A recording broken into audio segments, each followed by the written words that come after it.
ಕುವೆಂಪು ಅವರ ಕವಿ ಮನೆ ಮತ್ತು ಕವಿ ಶೈಲಕ್ಕೆ ನಾನು ಹೋಗ್ತಾ ಇದ್ದೀನಿ. ಇಲ್ಲಿ ತಾವು ನೋಡ್ಬೋದು, ಇಲ್ಲಿ ಯಾವುದೇ ವಾಹನ ಸಂಚಾರವಿಲ್ಲ.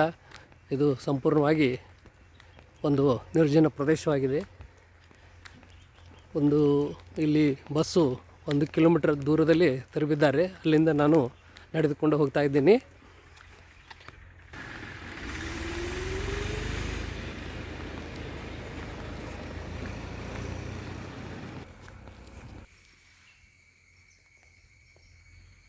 ಇಲ್ಲಿ ಕುವೆಂಪು ಸಂದೇಶ ಬರೆದಿದ್ದಾರೆ. ಇದು ತೋಟ ಇದೆ. ಹಿಂದೆ ಎಲ್ಲ ಥರದ ಗಿಡ ಮರಗಳಿವೆ. ಇಲ್ಲಿ ಒಂದು ಸಂದೇಶ ಇದೆ. ಸಾರುತಿಹಳಿ ದಿವ್ಯ ತರು ಕಲಾ ಸುಂದರಿ ಆಂ ನಿಂತು ನೋಡಿಲ್ಲಿ 100 ಋಷಿಗಳ ಬೋಧನೆಯ ಸಾರವಿ 100 ವೈರಾಗಿಗಳ ಸಂಸಾರವಿಹುದಿಲ್ಲಿ ಬುದ್ಧಿರದ ಸಿದ್ಧಿ ಭಾವ ಗೋಚರವಿ ವ್ಯಕ್ತಿತ್ವವೇ ಜ್ವಾಲೆಗುರಿಯುವುದು ಇಲ್ಲಿ ಕೋಟಿ ಮೈಲುಗಳಾಚೆ ಕಾಶಿ ಯಾತ್ರೆಗಳೇ ಇಲ್ಲಿ ಗೈತರು ಯಾತ್ರಿಕನೇ ಇದುವೇ ತರು ಕಾಶಿ ರಸತೀರ್ಥದಲ್ಲಿ ಮಿಂದವಗೆ ಭವದ ಭಯವೇಕೆ ಪುಣ್ಯದಾಲಯ ಪೃಥ್ವಿ ಸ್ವರ್ಗವದು ಪರದೇಶಿ ಕುವೆಂಪು.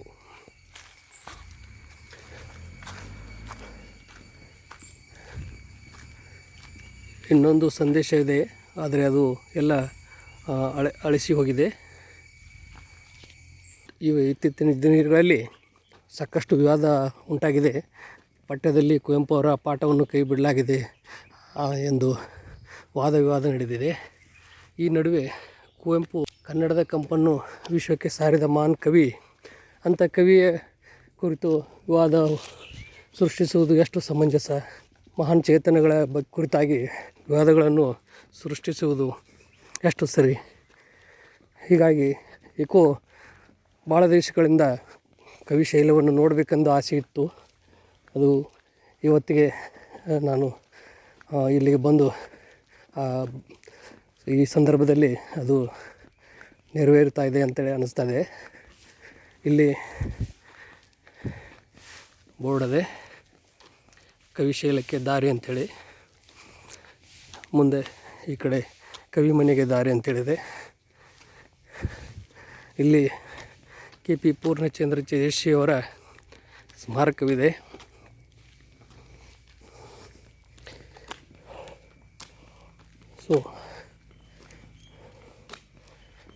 ಈ ಸ್ಮಾರಕ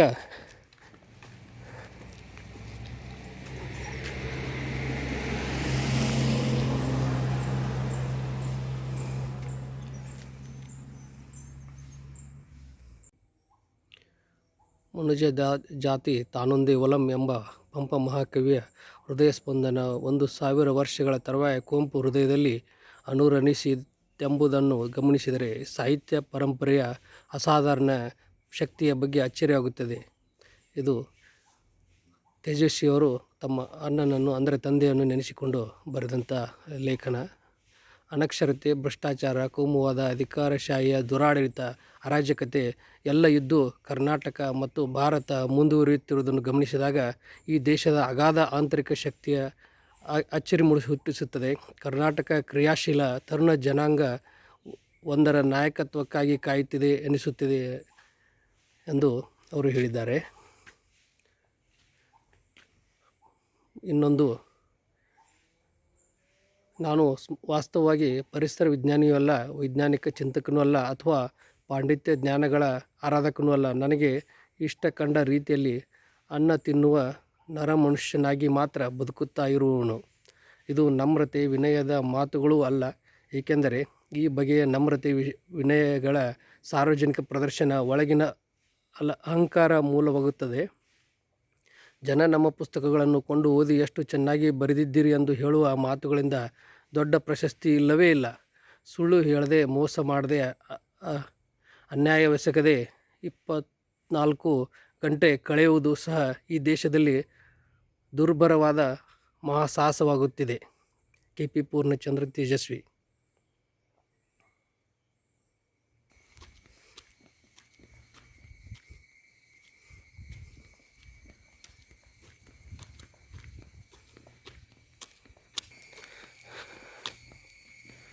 ನೋಡಿ, ಜನ ಎಲ್ಲಿಯೋ ಅಲ್ದಾಡಿ ಸಾಕಷ್ಟು ಸಮಯ ತೆಗಿತಾರೆ. ಆದರೆ ಇಂಥ ಚಿಂತಕರ, ಸಾಹಿತಿಗಳ, ಉದಾತ್ತ ವಿಚಾರವಾದಿಗಳ ಸ್ಮಾರಕಗಳಿಗೆ, ಪ್ರದೇಶಗಳಿಗೆ ಜನ ಭೇಟಿ ಕೊಟ್ಟಿಲ್ಲ. ಹೀಗಾಗಿ ಇಲ್ಲಿ ನೋಡಿ ಯಾವ ರೀತಿ ಇಲ್ಲಿ ನಿರ್ಜನ ಪ್ರದೇಶ ಇದೆ ಮತ್ತು ಯಾವ ಥರ ಇಲ್ಲಿ ಜೀರುಂಡೆಗಳ ಧ್ವನಿಯಾಗ್ತಾ ಇದೆ ಅನ್ನೋದು.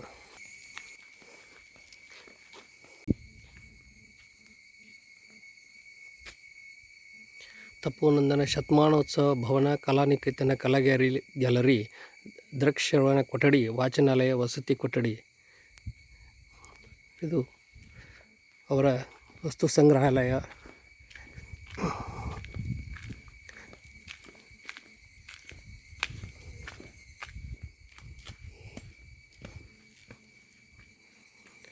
ರಾಷ್ಟ್ರ ಕುವೆಂಪು ಜನ್ಮ ಶತಮಾನೋತ್ಸವ ಸ್ಮಾರಕ ಭವನ, ಓ ನನ್ನ ಚೇತನ ಆಗು ನೀ ಅನಿಕೇತನ.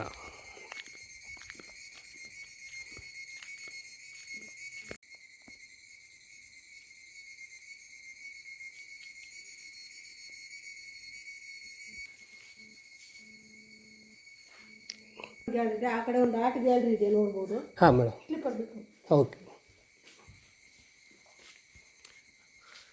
ಫೋಟೋ ಹೊಡ್ಕೋಬೋದಲ್ಲ ರೀ ಮೇಡಮ್?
ನೋಡಿ ಎಲ್ಲ ಎಷ್ಟು ಸುಂದರವಾಗಿ ಇಲ್ಲಿ ಆಯೋಜಿಸಿ ಮಾಡಿದ್ದಾರೆ. ಆದರೆ ದುರದೃಷ್ಟವಶಾತ್ ಇಲ್ಲಿ ಜನರ ಸುಳಿವೇ ಇಲ್ಲ. ಕಲೆ ಸಾಹಿತ್ಯದ ಕುರಿತು ಜನರಿಗೆ ಎಷ್ಟೊಂದು ಅಭಿರುಚಿ ಇದೆ ಅನ್ನೋದು ಇದ್ರ ಮೇಲಿಂದ ಗೊತ್ತಾಗುತ್ತೆ.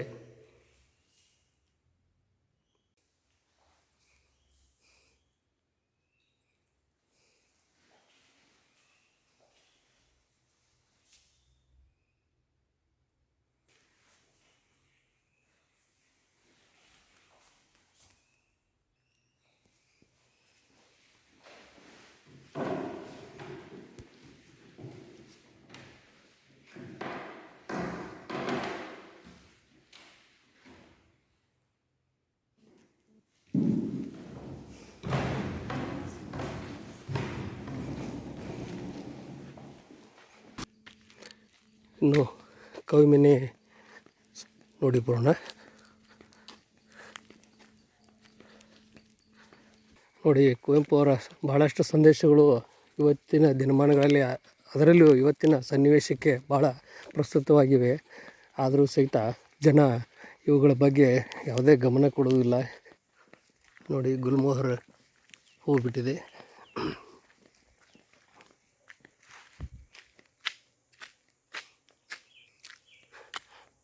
ಸೂರ್ಯ ಮೋಡಗಳ ನಡುವೆ, ಗಿಡ ಮರಗಳ ನಡುವೆ ಎಣಿಕೆ ಹಾಕುತ್ತಿದ್ದಾನೆ.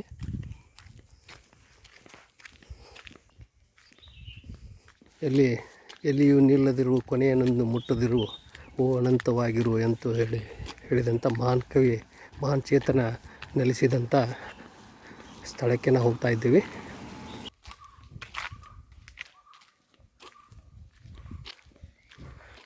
ಸೊ ಇಲ್ಲಿಂದ ಕವಿಶಾಲಕ್ಕೆ ಹೋಗೋಕ್ಕೆ ಮಾರ್ಗ ಇದೆ.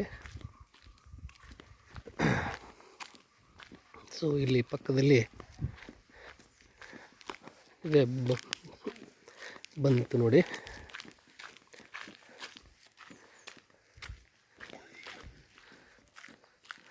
ನಾನು ಬಹಳ ದಿನಗಳಿಂದ ನೋಡಬೇಕಂತ ಬಯಸಿದಂಥ ಕುವೆಂಪು ಅವರ ಮನೆಗೆ ನಾನು ಬಂದಿದ್ದೇನೆ. ನೋಡಿ ಎಷ್ಟು ಸುಂದರವಾಗಿದೆ. ಸುತ್ತಲೂ ನಿಸರ್ಗ, ನಡುವೆ ಒಂದಿಷ್ಟು ಸಮತಟ್ಟಾದ ಪ್ರದೇಶ, ಅಲ್ಲಿ ಕವಿಯ ಮನೆ.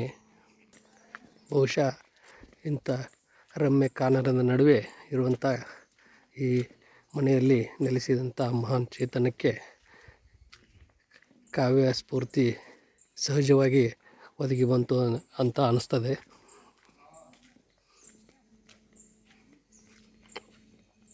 ಸೊ ಕುವೆಂಪು ಅವರು ಸ್ವತಃ ತಮ್ಮ ಮನೆಯ ಕುರಿತಾಗಿ ತಾವೇ ಬರೆದಂಥ ಕವನ 1927ರಲ್ಲಿ ಕುವೆಂಪು ಅವರ ಬರೆದಂಥದ್ದು.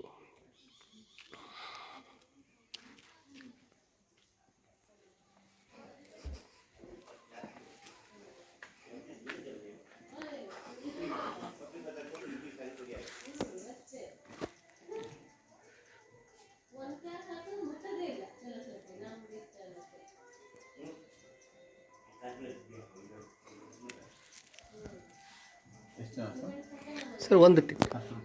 ಎಸ್. ಸೊ ನನಗೆ 10 ರೂಪಾಯಿ ಟಿಕೆಟ್ ಕೊಟ್ಟಿದ್ದಾರೆ. ಇಲ್ಲಿ ಮೊಬೈಲ್ ಅಲಾವ್ ಇಲ್ಲ, ಹೀಗಾಗಿ ಮೊಬೈಲ್ ಬಂದ್ ಮಾಡ್ತಾ ಇದ್ದೀನಿ. ಕವಿಮನೆಯನ್ನು ನೋಡಿ ಹೊರಗೆ ಬಂದಿದ್ದೀನಿ. ಜಸ್ಟು ಸುಮಾರು 1 ಗಂಟೆ ಕಾಲ ಇಲ್ಲಿ ಮನೆಯನ್ನು ನೋಡಿ ಬಂದೀನಿ.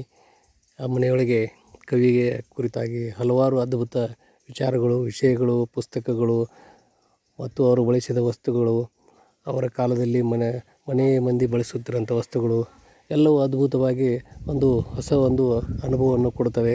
ಹಾಗೆ ಆ ಕುವೆಂಪು ಅವರ ಕಾಲದಲ್ಲಿ ನಾವು ಒಂದಿಷ್ಟು ಸಮಯ ಕಳೆದು ಬಂದ ರೀತಿಯ ಅನುಭವ ಆಯಿತು. ಇದನ್ನು ನಿಜವಾಗಿ ಪ್ರತಿಯೊಬ್ಬರೂ ಈ ಒಳಗೆ ಹೋಗಿ ಈ ಕುವೆಂಪು ಅವರ ಮನೆಯನ್ನು ನೋಡಬೇಕು. ಯಾವ ಥರ ಅವರ ಜೀವನ ಇತ್ತು, ಅದು ಯಾವ ಥರ ಅವರಿಗೆ ಸ್ಫೂರ್ತಿ ಕೊಡ್ತು ಅನ್ನೋದನ್ನು ಇಲ್ಲಿ ತಿಳಿದುಕೊಳ್ಬೋದು. ಇಲ್ಲಿ ಮುಂದೆ ಕಾಣುತ್ತಿರುವಂಥ ಮನೆ, ಇದು ಅವರ ಕೃಷಿ ಪರಿಕರಗಳ ಕುರಿತಾಗಿದೆ. ಅವು ಆಗಿನ ಕಾಲದಲ್ಲಿ ಕೃಷಿ ವಸ್ತುಗಳನ್ನು ಯಾವ ಥರ ಬಳಸ್ತಿದ್ರು, ಯಾವ ಥರ ವಸ್ತುಗಳಿದ್ದು ಅನ್ನೋದು ಇಲ್ಲಿ ಕಾಣ್ತದೆ.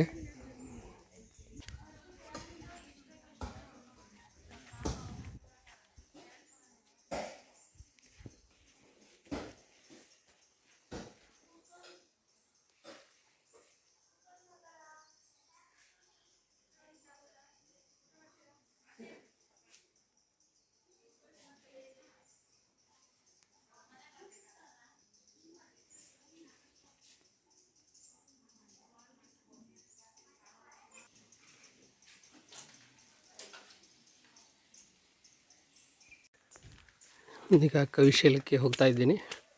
ಶೈಲ ಅಂದರೆ ಬೆಟ್ಟ ಅಂತ ಅರ್ಥ ಬರುತ್ತೆ. ಸೊ ಕವಿಶೈಲ ಅಂದರೆ ಕವಿಯ ಬೆಟ್ಟ. ಇದು ಸಹ ನಿರ್ಜನ ಪ್ರದೇಶವಾಗಿದೆ. ಇಲ್ಲಿ ಯಾರೂ ಹೆಚ್ಚಿಗೆ ಅಡ್ಡಾಡುವಂಥದ್ದು ಕಂಡುಬರುವುದಿಲ್ಲ. ಸರಿಯಾಗಿ ಈಗ ಮಧ್ಯಾಹ್ನ ಆಗಿದೆ. ಮಧ್ಯಾಹ್ನದ ಬಿಸಿಲು ಮತ್ತು ಈ ಮೆಟ್ಟಲುಗಳನ್ನು ಹತ್ತಿ ಹೋಗುವುದು, ಮತ್ತು ಯಾರೂ ಜೊತೆಗಿಲ್ಲ. ಆದರೂ ನನಗೆ ಉತ್ಸಾಹ ಇದೆ. ಕವಿ ಎಲ್ಲಿ ಕುಳಿತು ಕಲಾ ತಪಸ್ಸನ್ನು ಮಾಡಿದರೆ ಅನ್ನೋದನ್ನು, ಸಾಹಿತ್ಯ ತಪಸ್ಸನ್ನು ಮಾಡಿದರೆ ಅನ್ನೋದನ್ನು ತಿಳಿದುಕೊಳ್ಬೇಕು, ನೋಡಬೇಕು.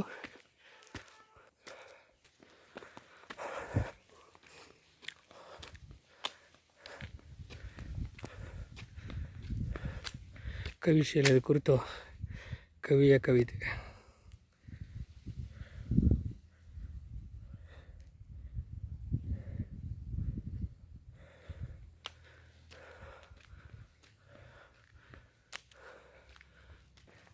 ಇಲ್ಲಿ ಯಾರೂ ಇಲ್ಲದಿದ್ದರೂ ಸಹಿತ ನನಗೆ ಏಕಾಂಗಿತನದ ಭಾವ ಕಾಡುತ್ತಿಲ್ಲ.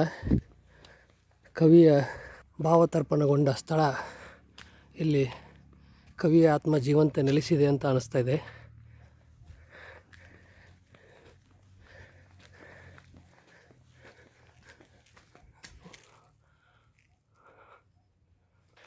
ಈ ಕವಿಶೈಲದ ಕಲಾಕೃತಿಗಳ ಶಿಲ್ಪಿ ಕಲಾವಿದ KT ಶಿವಪ್ರಸಾದ್ ಅಂತೇಳಿ ಇಲ್ಲಿ ಬರೆಯಲಾಗಿದೆ. ನೋಡಿ, ಈ ಎತ್ತರದ ಬೆಟ್ಟದ ಮೇಲೆ ಕಲ್ಲು ಹಾಸಿ, ಎಷ್ಟು ದೊಡ್ಡ ವಿಶಾಲವಾದ ಕಲ್ಲು ಹಾಸು ಇದೆ ಅನ್ನೋದನ್ನು ನಾವು ಗಮನಿಸ್ಬೋದು. ಬೆಟ್ಟವೇ ಶಿಲೆಯಾಗಿ ಅಥವಾ ಶಿಲೆಯೇ ಬೆಟ್ಟವಾಗಿ ನಿಂತಂತೆ ಕಾಣಿಸ್ತದೆ. ಇಲ್ಲಿ ಕವಿಯ ಇನ್ನೊಂದು ಕವಿತೆ. ಪಟ್ಟಣದಿ ಬೀದಿಯಲ್ಲಿ ಮನೆಯಲ್ಲಿ ಸರ್ವತ್ರ ಇದ್ದೇ ಇದೆ ನಿಮ್ಮ ಹರಟೆಯ ಗುಲ್ಲು, ಆ ಸಂತೆ ಇಲ್ಲೇಕೆ, ಪ್ರಕೃತಿ ದೇವಿಯ ಸೊಬಗು ದೇಗುಲದಿ, ಆನಂದವೇ ಪೂಜೆ, ಮೌನವೇ ಮಹಾಸ್ತೋತ್ರ.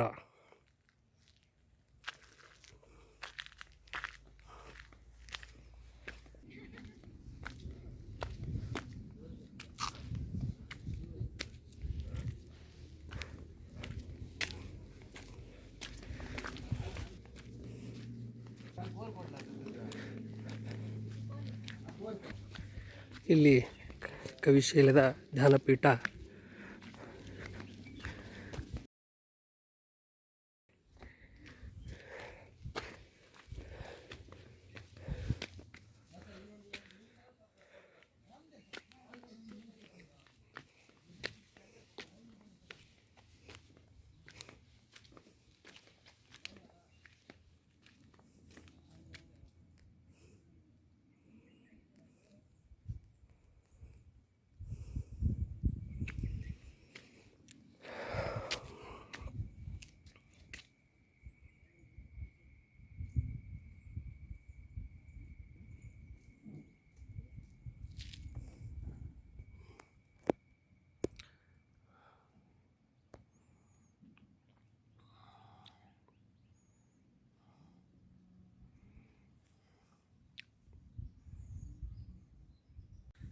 ಸೊ ಒಟ್ಟಾಗಿ ಈ ಕವಿಶೈಲದ ಸೊಬಗಿನಲ್ಲಿ ಮಿಳಿತವಾಗಿ ಮರಳಿ ಗೂಡಿಗೆ ತೆರಳುತ್ತಿದ್ದೇನೆ.